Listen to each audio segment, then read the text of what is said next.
ಪೂವೈ ಸರೋವರದಿಂದ ನುಗ್ಗಿದ 7 ಅಡಿ ಉದ್ದದ ಮೊಸಳೆ, ವಸತಿ ಪ್ರದೇಶದಲ್ಲಿ ಆತಂಕ. ಮುಂಬೈನ ಪೂವೈ ಸರೋವರ ಭರ್ತಿಯಾಗಿ ಹರಿಯುತ್ತಿರುವ ಹಿನ್ನೆಲೆಯಲ್ಲಿ ಸುಮಾರು 7 ಅಡಿ ಎತ್ತರದ ಮೊಸಳೆಯೊಂದು ಮೊರಾರ್ಜಿ ನಗರದ ದುರ್ಗಾ ಮತ್ತು ಎನ್ಐಟಿಐಇ ಪ್ರದೇಶದ ಬಳಿ ಪ್ರತ್ಯಕ್ಷವಾಗಿದ್ದು ನಿವಾಸಿಗಳಲ್ಲಿ ಭೀತಿ ಮೂಡಿಸಿತ್ತು. ಸರೀಸೃಪ ಕಾಣಿಸಿಕೊಂಡ ದೃಶ್ಯ ಸಾಮಾಜಿಕ ಜಾಲತಾಣಗಳಲ್ಲಿ ವೈರಲ್ ಆಗುತ್ತಿದ್ದಂತೆ ಬಿಎಂಸಿ ಅಧಿಕಾರಿಗಳು ತಕ್ಷಣ ಸ್ಪಂದಿಸಿ ನಿಖರ ಸ್ಥಳದ ಮಾಹಿತಿಯನ್ನು ಕೋರಿದರು. ಸ್ಥಳೀಯರ ಮಾಹಿತಿ ಮೇರೆಗೆ ಸ್ಥಳಕ್ಕೆ ಧಾವಿಸಿದ ಅರಣ್ಯ ಇಲಾಖೆ ಮತ್ತು ರಕ್ಷಣಾ ತಂಡ ಜಂಟಿ ಕಾರ್ಯಾಚರಣೆ ನಡೆಸಿ ಯಾವುದೇ ಗಾಯಗಳಿಲ್ಲದೆ ಮೊಸಳೆಯನ್ನು ಸುರಕ್ಷಿತವಾಗಿ ಸೆರೆ ಹಿಡಿದಿವೆ.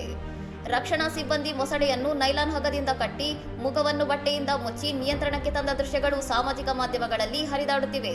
ಪ್ರಸ್ತುತ ಮೊಸಳೆಗೆ ವೈದ್ಯಕೀಯ ತಪಾಸಣೆ ನಡೆಸಲಾಗುತ್ತಿದ್ದು ಆರೋಗ್ಯ ಸ್ಥಿರವಾಗಿದೆ ಎಂದು ವರದಿಯಾಗಿದೆ. ಆರೋಗ್ಯ ತಪಾಸಣೆ ಪೂರ್ಣಗೊಂಡ ನಂತರ ಅದನ್ನು ನೈಸರ್ಗಿಕ ಆವಾಸ ಸ್ಥಾನಕ್ಕೆ ಬಿಡಲಾಗುತ್ತದೆ. ಕಳೆದ ವಾರಾಂತ್ಯದಲ್ಲಿ ಸುರಿದ ನಿರಂತರ ಭಾರೀ ಮಳೆಯಿಂದಾಗಿ 545 ಕೋಟಿ ಲೀಟರ್ ಸಾಮರ್ಥ್ಯದ ಪೂವೈ ಸರೋವರ ತುಂಬಿ ಹರಿಯುತ್ತಿರುವುದು ಈ ಘಟನೆಗೆ ಕಾರಣವಾಗಿದೆ ಎಂದು ಬಿಎಂಸಿ ತಿಳಿಸಿದೆ. ಇನ್ನಷ್ಟು ಸುದ್ದಿಗಳಿಗಾಗಿ ನೋಡ್ತಾ ಇರಿ ಸೌರಂ ಟಿವಿ.